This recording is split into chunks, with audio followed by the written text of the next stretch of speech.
ईर्ष्या दो प्रकार की होती है। कितने प्रकार की होती है? देखो, लिख लो, दिमाग में समझ लो, कभी याद आएगी मेरी बात तो तुम्हारे सुधार का काम करो। पहली ईर्ष्या क्या होती है कि पहली ईर्ष्या का स्तर ऐसा होता है कि आपने किसी वस्तु को देखा, किसी व्यक्ति को देखा, उसके सुंदर रूप को देखा, उसके पास उपलब्ध किसी भौतिक संसाधन को देखा और आप चिढ़ गए। कैसे चिढ़ गए? जैसा 2 नंबर को काम करा तब तो इतना पैसा है। मर्सिडीज में बैठना तो चाहते हो, लेकिन मर्सिडीज में बैठे हुए व्यक्ति को देख करके तुम्हारे मन के अंदर क्या भाव पैदा होता है? पापी है। जैसा 2 नंबर वाले हैं, 1 नंबर वाले को तो दाल रोटी नहीं मिल रही है, हमारी साइकिल से स्कूटर नहीं आ पा रही, जब मर्सिडीज में जैगवार में घूम रहा हो। तो ये एक ईर्ष्या है। कैसी ईर्ष्या है कि दूसरे को देख करके हमारे मन के अंदर पैदा हुई है। हम चाहते हैं वो चीज जो उसके पास है, लेकिन उस चीज को देख करके, उस व्यक्ति को देख करके हम उससे घृणा करते हैं।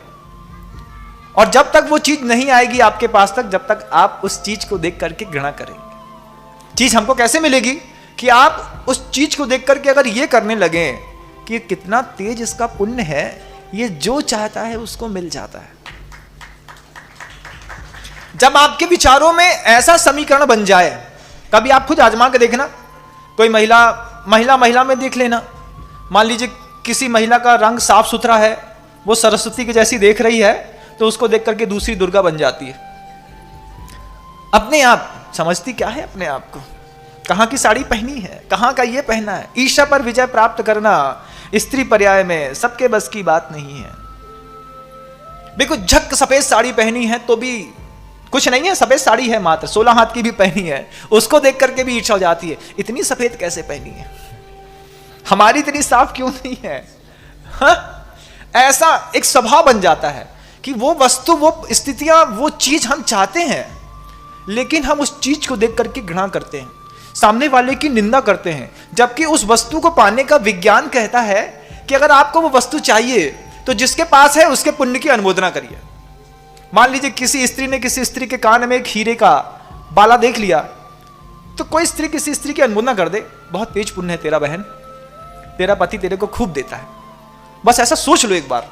और अगर मान लो 1-2 महीने तक भी आपकी ऐसी पॉजिटिव एनर्जी अंदर से निकलती रही, देखना एक दिन आपका पति आपसे बोलेगा कि हमारे पास थोड़े से पैसे बचे थे, हमने सोचा कि ना सही प्योर हीरा लेकिन जर्किन वाला उठा करके हमने तुम्हारे कान के लिए लेकर के आ गए।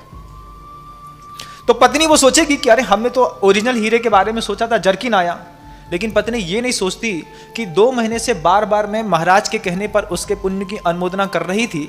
उसके पुण्य की अनुमोदना करते करते मेरे मन का जो पतलापन था, वो पतलेपन के कारण मुझे जर्किन का हीरा मिला, और भावनाओं के कारण बिना कहे पति ने हीरे जैसा बाला ला करके मेरे कान में पहना दिया। आपने मांगा नहीं पति से, पति खुद ही लेकर के आ गया। बोले इसकी हीरे पे नजर है, पति की भी, जहां आपकी नजर है वहां आपके पति की भी नजर है। इस बात को ध्यान रखिएगा, ये मत भूल जाइएगा कि जिस नजर से जिसको आप देखते हैं उस नजर से वो आपको नहीं देखते। पत्नियां सोचती हैं कि पति ने नहीं देखा, पति को नहीं पता, बड़ी तीखी नजर रहती है, वो तुरंत पकड़ लेते हैं कि ये क्या चल रहा है इसके दिमाग में। आपने सोचा कि मुझे साड़ी चाहिए, उसके पहले समझदार पति ला करके साड़ी दे देता, बोले ये पकड़ो, हम 3 दिन पहले समझ गए थे तुम्हारी साड़ी की इच्छा है। और इसी समझदारी के कारण ही तो बेहतरीन गृहस्थी चलती है। ईर्ष्या पर विजय प्राप्त करना सबके बस की बात नहीं। ये तो हो गई बाहर की ईर्ष्या, जब आप किसी और को देख करके और अपने मन के अंदर ईर्ष्या का भाव पैदा करते हो। एक होती है अंदर की ईर्ष्या। अंदर की ईर्ष्या क्या है कि उसको बाहर का कोई निमित्त नहीं मिलता, बाहर उसको कोई परेशान नहीं करता, बाहर कोई नौकर्म नहीं है उसको ईर्ष्या पैदा करने वाला। वो बैठे बैठे अपने आप से ईर्ष्या करती है। कोई भी जीव, पुरुष हो या स्त्री, ईर्ष्या दोनों के अंदर है। अब देखो कैसा करता है, हमारा रंग अच्छा नहीं है, हमको हाइट अच्छी नहीं मिली, हमारे बाल सफेद हो रहे हैं, हमारे बोलने का तरीका सही नहीं है, हमारे शरीर से बदबू आती है।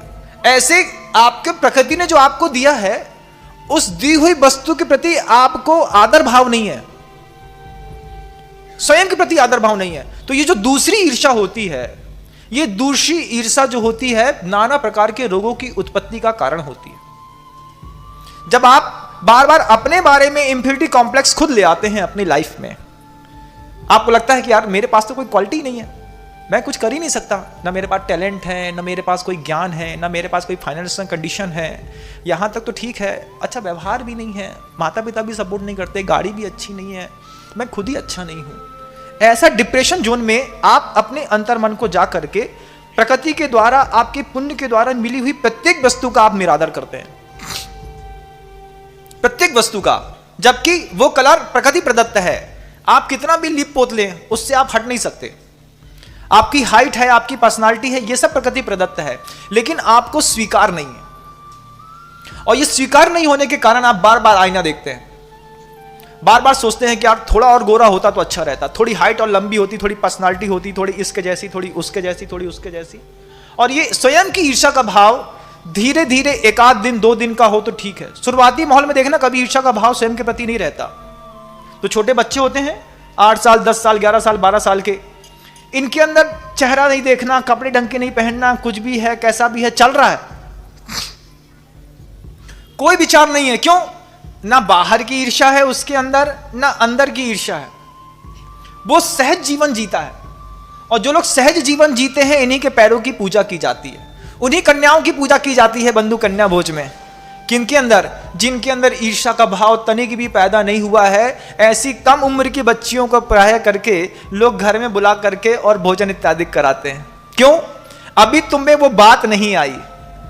और जैसे ही धीरे धीरे धीरे उसमें ईर्ष्या बढ़ती है, और आप लोग अपनी लाइफस्टाइल में खुद देखिए, क्या आप प्रकृति के द्वारा दिए गए अपने शरीर से संतुष्ट हैं? क्या आपको ऐसा लगता है कि मेरे अंदर किसी भी बात की कोई कमी नहीं है? मेरी जिंदगी का कल भी चार्म 1 नंबर था, आज भी चार्म 1 नंबर है, मैं आज भी बहुत अच्छी जिंदगी जी रहा हूं। ना मुझे मेरे रंग से मतलब है, ना मेरी हाइट से, ना पर्सनालिटी से, ना आवाज से, ना अंदाज से, ना अदा से, ना अदब से, सब कुछ बेहतरीन है। ऐसा आप अपने बारे में कब सोचते हैं? और जो लोग ऐसा अपने बारे में नहीं सोच पाते हैं, वो फिर ऊपर की चीजों से अंदर के उस दुराभाव को ढांकने का प्रयास करते हैं। मेरे अंदर सुंदरता नहीं है तो मैं सुंदर साड़ी या सुंदर सूट पहन लेता हूं।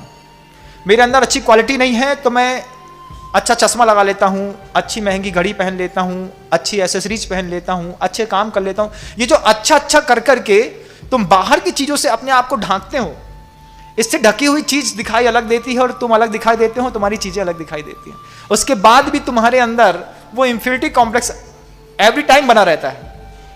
ये अंदर की ईर्ष्या बहुत खतरनाक होती है। क्या खतरनाक होती है? कि जब आप अपने आप से ईर्ष्या करते हैं तो ये एक पुत्र पैदा करती है जिसका नाम है तनाव। ईर्ष्या का पुत्र है तनाव। अब वो जब तनाव पैदा हो जाता है, जैसे ही जिंदगी में तनाव आया और जब वो लगातार धीरे धीरे करके बना रहता है, तो उस तनाव के कारण आपके शरीर के किसी भी एक कमजोर पार्ट में अटैक हो जाता है। किसी का हार्ट कमजोर है तो लगातार ईर्ष्यालु व्यक्ति का कभी हार्ट अटैक आ जाएगा। मान लीजिए लीवर कमजोर है तो आपका वही तनाव आपके लीवर को खराब कर देगा। कई बार पाचन तंत्र को खराब कर देगा। मान लीजिए थोड़ा भी हड्डियों में कमजोरी है, वही ईर्ष्या आपके उस हड्डियों में घुस करके आपको ऑर्थोराइटिस की प्रॉब्लम पैदा कर देगी। ये मैं मन से नहीं बोल रहा हूं, इन सब के पीछे का संविधान है, एक बुक है, आप उसको पढ़ सकते हैं कि शरीर की बीमारियां शरीर में बाद में पैदा होती हैं, पहले मन में पैदा होती हैं। और जो बात आपको खाई जाती है, मात्र उन्हीं बातों से आपका शरीर धीरे धीरे खराब होता चला जाता है। ये ईर्ष्या सबसे ज्यादा आपको खाई जाती है। इससे बचने का निरंतर प्रयास करना चाहिए बंधु। बाहर वाली ईर्ष्या से तो फिर भी आप बच सकते हैं, उसके लिए तो आप संसाधन जोड़ सकते हैं, लेकिन अंदर की ईर्ष्या से बचने के लिए मैं निश्चित मानता हूं कि गुरुदेव के वे शब्द कि स्वयं के शत्रु से, स्वयं की मानसिकता से लड़ने के लिए आपको साधना की जरूरत होती है।